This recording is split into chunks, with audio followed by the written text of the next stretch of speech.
Mike, NoStressMike.com, part 2 of being a newbie in the city and trying to figure out how to survive shit hit the fan situations.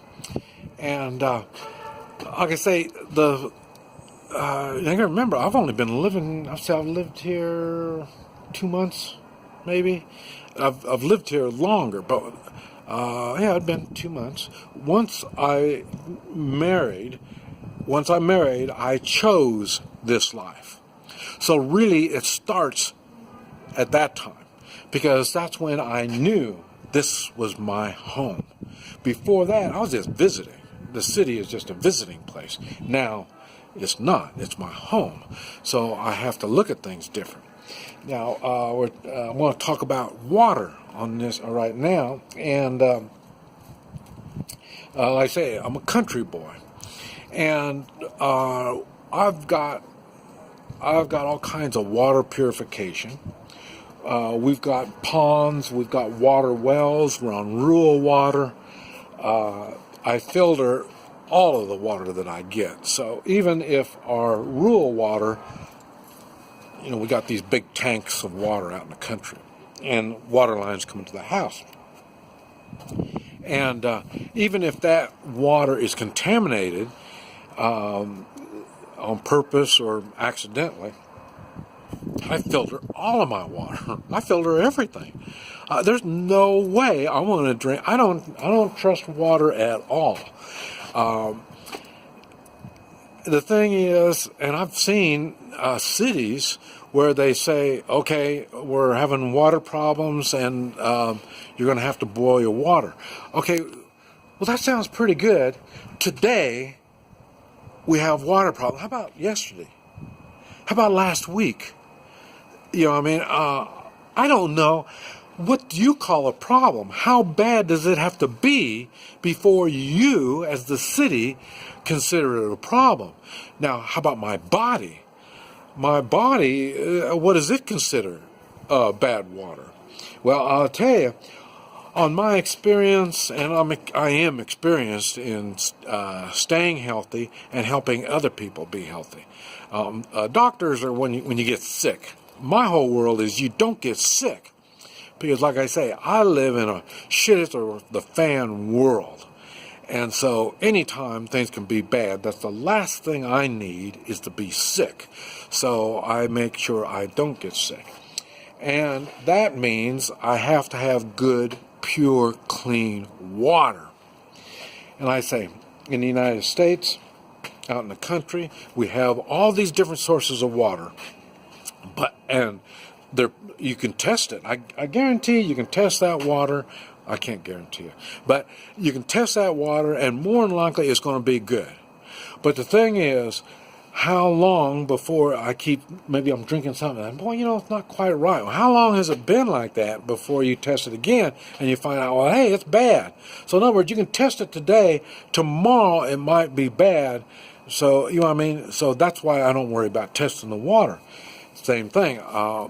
I just purify all of my water. Now, here I don't. Right now, I don't have access to. Like I say, I got a Berkey water filter, and we got all different kinds of water filters, and we filter them all. And here I don't have these things. Now. I will probably eventually get something like that. Right now, I can't get things. If I can't find it in the local store down here, I can't do it. I don't know how to buy off of the internet. I say the internet is in Chinese, and they use electronic money, and I don't even know the address of this place. So I'm still trying to figure out the town that I'm in. So having water purifier is going to be, and you'd think, well, that's going to be high on Mike's list. It's not. And one reason is if there's different ways your water can get screwed up. I already mentioned being contaminated, either on purpose or accidentally. So that's one way. But also, it could be a flood. I've mentioned that China's got a lot of water. I don't know if this place floods or not. But then again, remember, I'm in a different stage of my life. I don't have stuff. I don't want stuff. Remember, I don't have a job. I don't have any money. I don't have a home, in which all that's changed now since I got a wife. But the thing is, I don't want all this stuff. So as far as I'm concerned, if there's something wrong with the water, no matter what it could possibly be, I'm leaving. I'm going to go to another town or another state. I mean, they don't have states, provinces, whatever they call them. But I can move to a different part of the country, or I can go to a different country. You know what I mean? So, like I say, this apartment isn't holding me. So, I'm going to be leaving. If water, because water, you have to have water. So if water is for some reason beyond short-term fixing, I'm gone. Okay. That's another thing. That shows you the difference between the small community that I came from in Oklahoma, and that is, I am part of the community, and so the community needs me just as much as I need the community. This is one thing that I've noticed in the city. It's not really the same. Now, maybe if I was to live here for a long period of time, and maybe if I invested a lot of money in the apartment, and of course, be able to speak the language, read, and I had friends, I'm sure it'd be a whole different kind of aspect. But I say, in the way of personal, my life has shrunk down very small. My world has shrunk down to my wife and her family, and that's all. And they live in the same town, and that's about all there is. And I say, so we could give up the house and move in with her family. She's got a small place. Everybody else in the family's got big places. So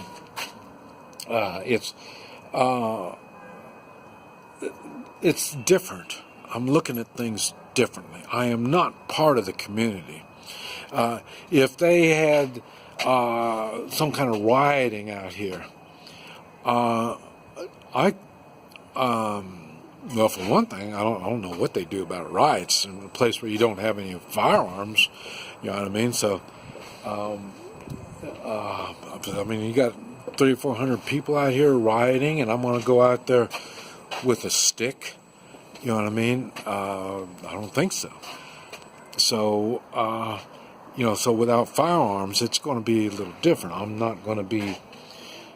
It's hard for me to stand up for the community when it's going to be like that. Now, communities do stand together. Now, if you know anything... Let me see if I can see the time on this thing. Yeah, if you see in Guatemala, you'll have a village, and if the people in the village think that you've stolen or something like that, I mean, the people all come together. Really, they do it as a riot, and because they hate thieves. And so then, if you stole or you killed somebody or something like that, I mean, they put you in a bunch of old tires and set you on fire. But that's done, like I say, as a community lynching kind of thing, or this type of thing. So community justice, and so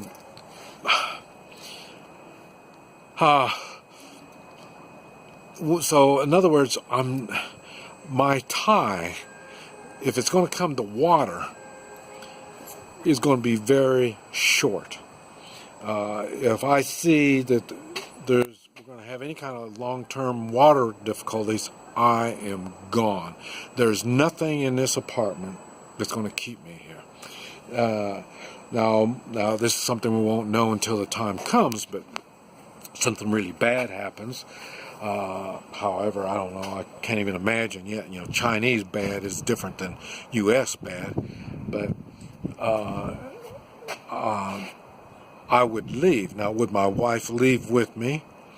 Would she feel comfortable going with me? Since I don't know anything, I'm going to go off, and I can't read. I can't talk. I don't know where I'm going. Would you go?